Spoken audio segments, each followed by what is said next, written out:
안녕하십니까. 박상규의 직설 4월 8일 화요일 방송 시작합니다. 이재명의 대통령 행세가 시작됐습니다. 판사들은 본격적으로 꼬리를 내리고 있습니다. 이대로 가면 히틀러나 프랑코 못지않은 총통이 21세기 대한민국에 등장하게 생겼습니다. 그야말로 보수의 초비상인 상황입니다. 이재명 측은 먼저 한덕수 대행에게 6월 3일 대선이 끝나고 새 정부가 들어설 때까지 모든 인사를 중단하라고 요구했습니다. 박찬대는 7일 민주당 최고위원회의에서 고위공직자와 공기업 등 인사를 전면 동결해야 한다면서 특히 윤석열 정부 출범에 관여했거나 윤석열 정부에서 일한 인사들을 알박기 낙하산 인사로 내려보내는 행위는 중단돼야 한다고 말했습니다. 참 적반하장이죠. 박찬세는 한술 더 떠서 민주당은 채용 과정을 비롯한 인사 전반에 대해 철저히 수사하고 부당 위법한 사례에 관련된 이들에게 책임을 묻겠다고 협박했습니다. 아니 무슨 야당이 이런 일을 합니까? 집권한 정부의 관련 고관 같은 당자한 발언이죠. 최고위원 김민석은 아예 한대행을 정조준했습니다. 한대행을 비롯한 내각은 원칙적으로 사퇴가 도리인 상황이라고 전제하고 인사권 행사를 전면 절제하라고 요구했습니다. 개구리가 올챙이적 생각은 아예 못하고 도둑이 오히려 몽둥이를 집어든다는 앞에 말씀드린 적반하장도 유분수인 상황입니다. 저는 만약 이재명이 혹시라도 집권을 한다면 그 어떤 것도 상상한 것 이상이 될 것이란 생각을 하고 있는데요.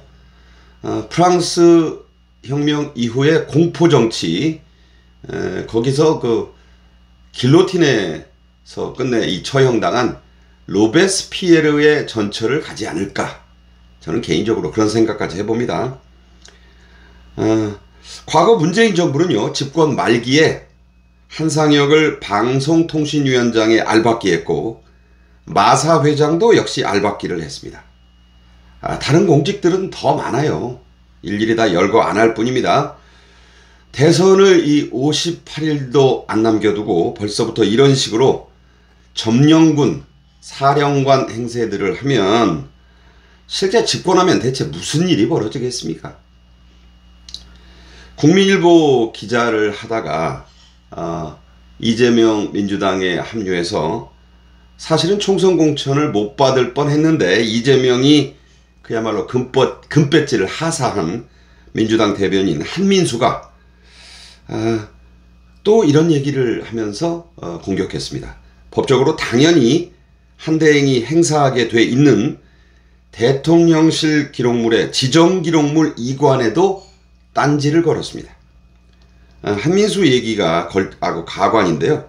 뭐라고 했냐면 한민수는 7일 용산의 기록물을 지정기록물로 지정 이관하는 것은 범죄자를 위한 봉인이며 증거 은닉이 될 수 있다고 했습니다.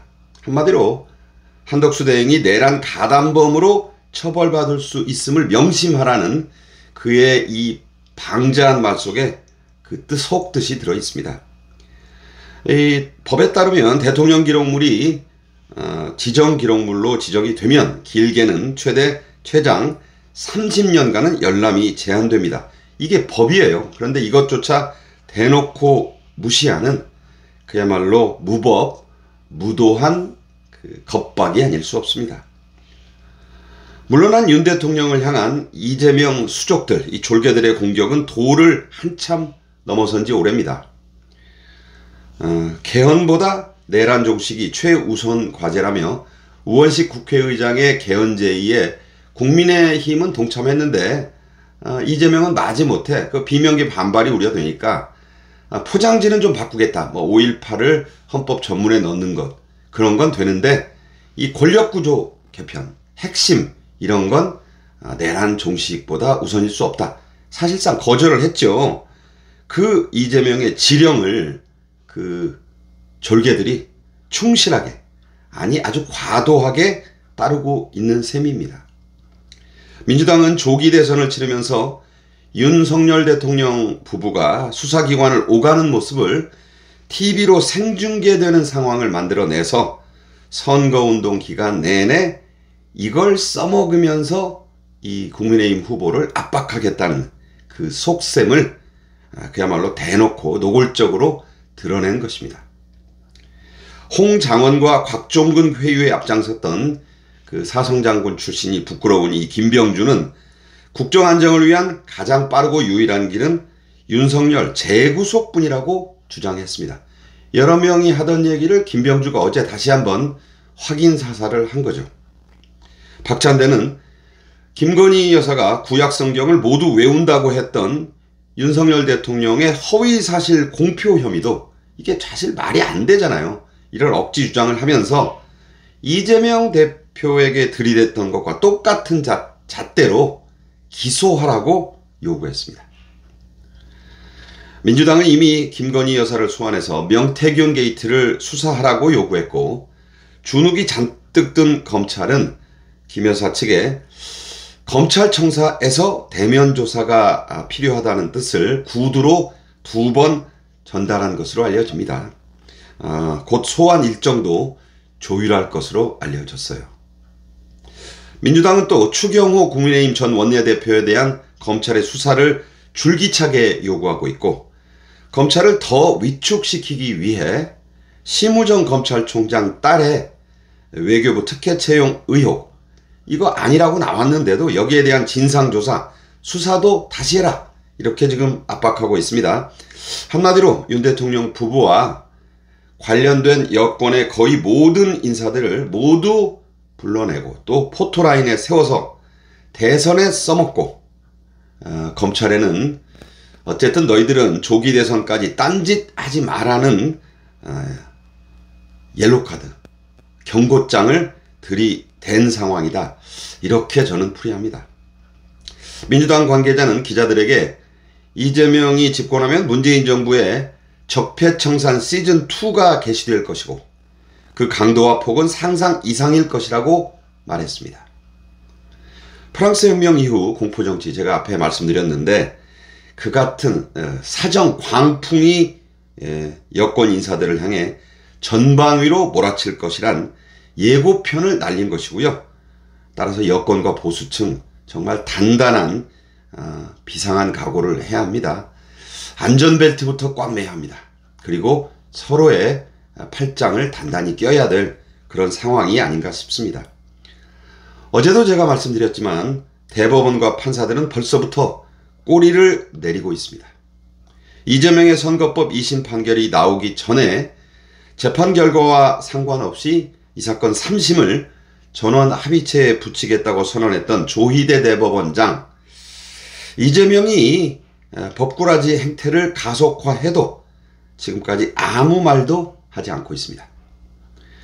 그러니 양문석 같은 의원직 상실형이 확실한 자도 공공연히 나도 무사할 것이라고 떠들어대고 있는 것 아니겠습니까? 참 개탄스럽죠. 조 대법원장이 선언한 소위 633 원칙, 이미 휴지적이 된 지 오래라고 생각합니다. 한마디로 대한민국 사법부, 이재명에게 꼬리를 내리고 굴복했다, 저는 그렇게 판단합니다. 이러니 판사들은 이재명이 관련된 대장동 재판의 핵심 증인인 이재명도 없이 재판을 진행하겠다는 말도 안 되는 발표를 했고요. 여권 인사 같으면 강제 구인한다고 난리 법석을 피웠을 이 이재명의 5번 연속 증인 불출석, 이거 뭐 기록일 거예요.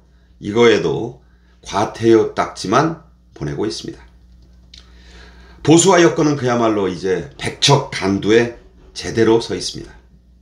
그러나 이 말의 참뜻, 제가 말씀드렸지만 백척의 장대 끝에 서 있으니 위태롭기만 한 것이 아니라는 겁니다. 바로 백척간두 진일보, 거기서 허공을 향해 과감하게 한 발을 내딛는 것이 이 백척간두의 참뜻입니다.